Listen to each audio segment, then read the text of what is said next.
আসসালামু আলাইকুম। আপনারা দেখতে পাচ্ছেন এখানে একটি কলামে বস্তা পেঁচিয়ে কিউরিং করা হচ্ছে। আমরা কিউরিং কতদিন করব? আরসিসি কলাম বা আরসিসি স্ট্রাকচার সর্বনিম্ন আমরা হচ্ছে ১৪ দিন কিউরিং করব। তবে ২৮ দিন করলে হচ্ছে সর্বোচ্চ শক্তি পাওয়া যায় আরকি। তো কিউরিংটা কেন করব? পানি সরবরাহ যদি আমরা কংক্রিটের কলামে বা আরসিসি যে কোনো স্ট্রাকচারে বজায় রাখি তাহলে হাইড্রেশন প্রক্রিয়াটা ঠিকমতো সম্পন্ন হয়। এতে করে স্ট্রেংথ বৃদ্ধি পায়। আরেকটা রিজন হচ্ছে কংক্রিট যদি দ্রুত শুকিয়ে যায়, তাড়াতাড়ি শুকিয়ে যায় তাহলে হচ্ছে তাপমাত্রার তারতম্যের কারণে হচ্ছে ফাটল সৃষ্টি হইতে পারে। তো কিউরিং করলে সেই তাপমাত্রার তারতম্যটাকে রোধ করে কিউরিং। এবং সঠিকভাবে কিউরিং করলে সেটা কিন্তু স্ট্রাকচারের স্থায়িত্ব অনেক গুণ বৃদ্ধি করে। এভাবে চটের বস্তা দিয়ে কিউরিং করার উপকারিতা হচ্ছে এই চটের বস্তাটা পানি শোষণ করে এবং তা আস্তে আস্তে করে ছাড়ে। এতে করে দীর্ঘ টাইম হচ্ছে আপনি মানে কলামের আর্দ্রতা ধরে রাখতে পারবেন।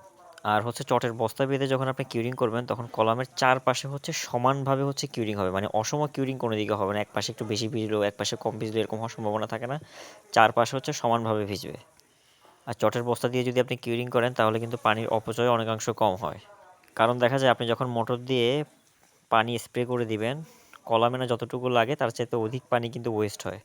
তো চটের বস্তা বেঁধে দিলে আপনি যখন চটের বস্তাটা বেঁধে যখন ওই বস্তাটা ভিজিয়ে কিউরিং করবেন, বস্তাটা থেকে আস্তে আস্তে পানিটা টানতে থাকবে, এটা লং টাইম ধরে কিউরিংও হবে এবং এতে করে আপনার পানির অপচয়ও কম হবে। সুতরাং চটের বস্তা বেঁধে কিউরিং করলে কংক্রিটের স্থায়িত্ব এবং গুণগত মান